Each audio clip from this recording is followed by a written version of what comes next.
Iba talaga ang dating at hindi lang palaban. Talagang kahit sino ay kanya sagutin at paninindigan ng kanya sinasabi. Ang tinutukoy ko po ay si Undersecretary Claire Castro. Si Undersecretary Castro po, siyang, ano ba yan? Palace Press Officer. Mangyari po kasi, nung nakaraang linggo lang, sinabi daw po ni Senate President Escudero na masyadong excited si Communication Undersecretary Castro. Ito sa issue pa rin po ng impeachment. Tapos sinabi ni Escudero na hayaan lang natin na excited kasi bago para opisyal yan. Pero akalaan nyo ganito ang sagot. May pitik, may laman, may dating, kung alam ito ni Escudero. Pero sigurado makakarating sa kanya. Ito yung sagot ni Communication Undersecretary Castro sa sinabi ni Escudero.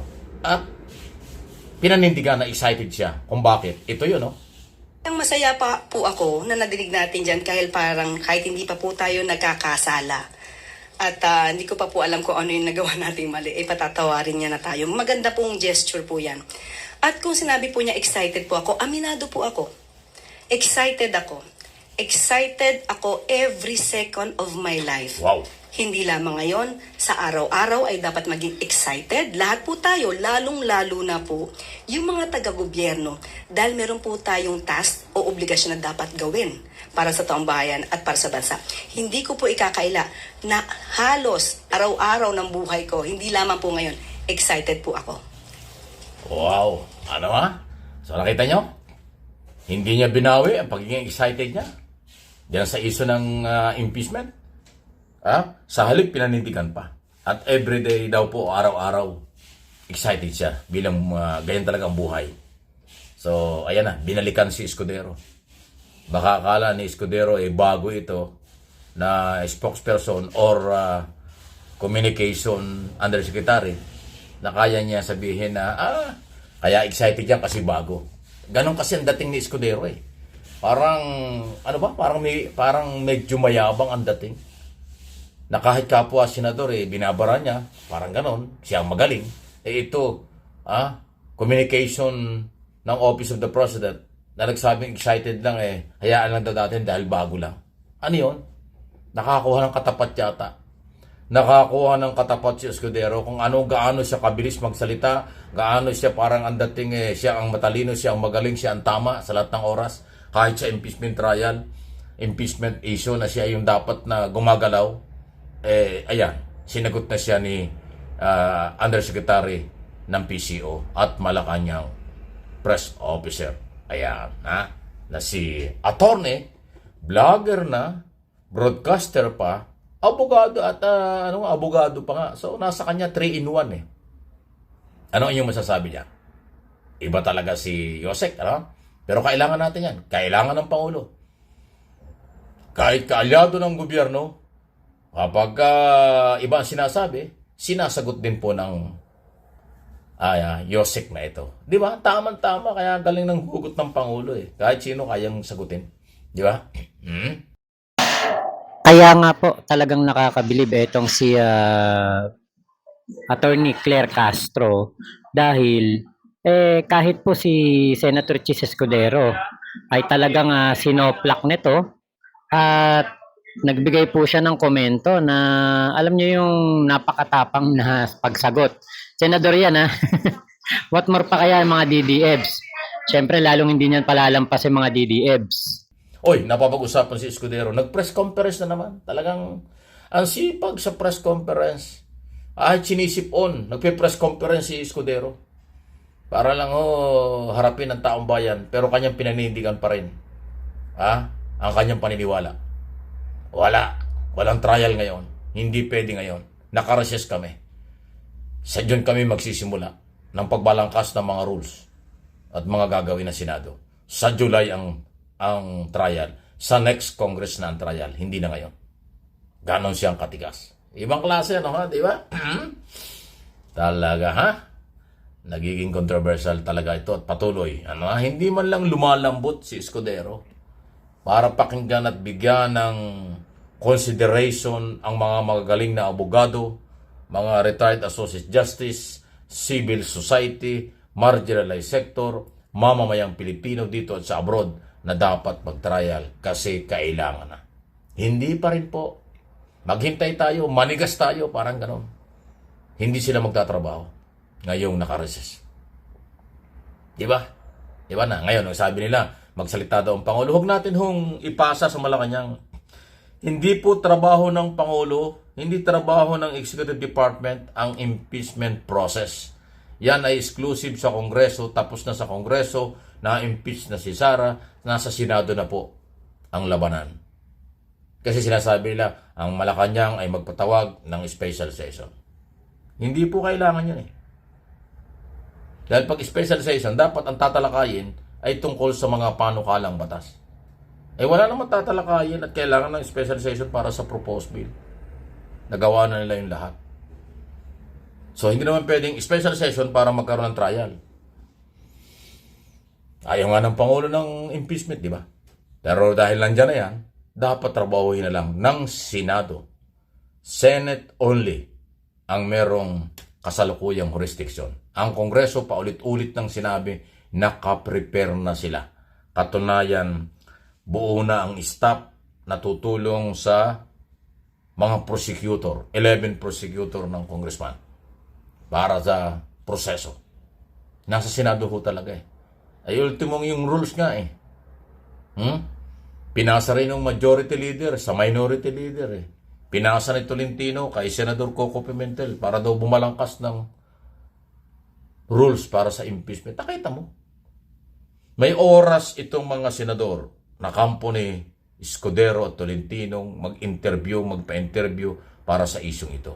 Pero yung upuan at gawin ng trabaho, hindi natin nakikita. Ipinapasa sa oposisyon. Di ba? Sana nga po makaisip itong si Senator Chis Escudero na wag na pong i-delay ang impeachment trial para maging panatag na ang taong bayan. Kasi yun lang naman ang importante, maumpisahan po ang impeachment trial at hindi na po maghintay ng hanggang 20th Congress. Yun lang naman po di ba?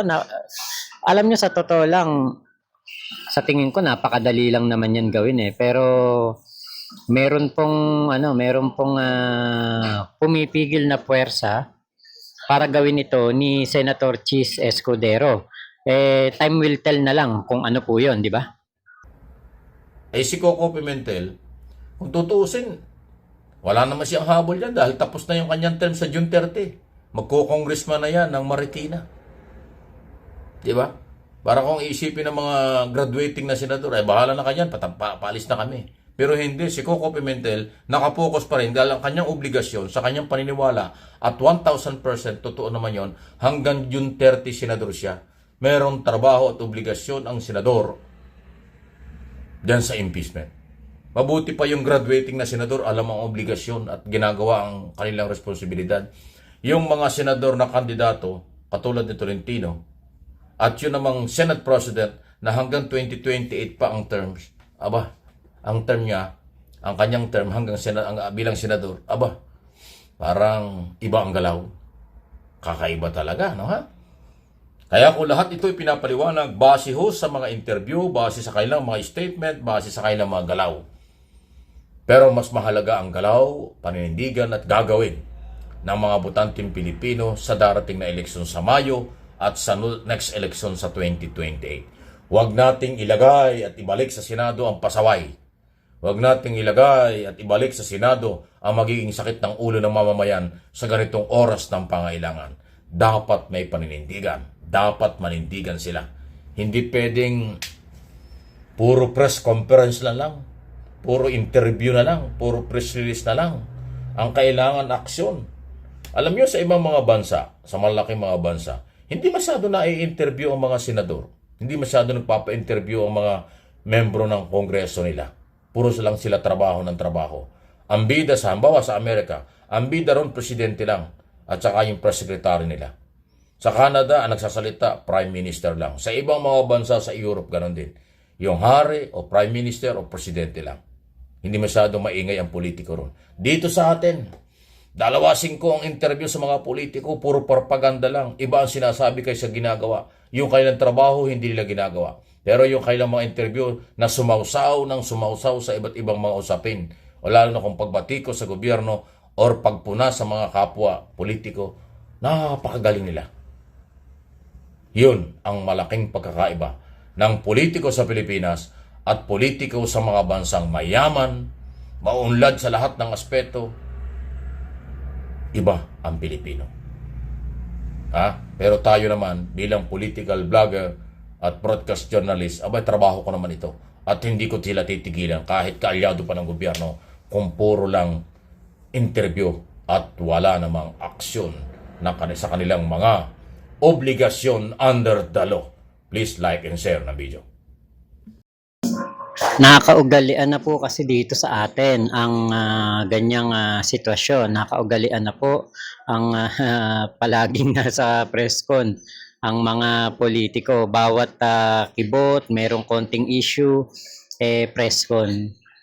Pero kung mapapansin po ninyo, ang presscon ni Senator Chis Escudero ay paulit-ulit lang po. Hindi po tayo talaga makakuha ng karampatang sagot sa hiling ng taong bayan na maumpisa na po ang impeachment trial. Ako po napunta ako ng Malaysia, nakita ko na hindi naman po ganyan ang mga politiko doon. Dapat talaga, 'di ba, trabaho ang unahin. Ang unahin nila ay ang sinasabi ng konstitusyon na kapag may impeachment trial ay dapat itong aksyonan agad-agad. Kung may impeachment complaint, dapat itong kilusan agad-agad. Bakit pagdating kay Senator Chis Escudero ay iba nga po ang interpretasyon? At ako po ay, kung si Sir Mike Abe ay nadidismaya po dito kay Senator Chis Escudero, ako din po nadidismaya kasi numero 1 yan sa balota ko noong 2022 election. Talagang yan po ang aking isa sa mga binoto. So, syempre, ang gusto lang po natin ay makakita tayo ng pagpupursige nila na magampanan nila ang kanilang mga trabaho, ang kanilang mandato, di ba po? Yun naman po talaga ang dapat. Kaya sana nga talaga, magbago pa ang kanilang isip dahil hindi pa naman po huli ang lahat. Mahaba pa naman ang panahon, marami pa silang pwedeng pag-isipan, marami pang pwedeng mangyari, pwede pang magbago ang kanilang mga kaisipan. At tingin ko, ang isa sa mga makapagbabago dyan ay ang kapag etong si PBBM ay nagpatawag ng special session ng Senado. Kaya lang, napakadelikado nun pag ginawa yun ni PBBM dahil sasabihin ng mga DDFs na talagang nakikialam si PBBM sa impeachment trial. So, abangan po natin ang update dito. Hintayin natin kung magbabago ang isip ni Senator Chis Escudero dito sa kanyang pagtingin o pagtaya dito sa impeachment trial na talaga naman pong napakadelikado dahil habang hindi po na umuusad ito at si Sara Duterte ay nakaupo po bilang vice-presidente, ay pwede po talagang may gawin itong hindi maganda sa ating Pangulo at isa pa, baka po lumaganap ang pasobre.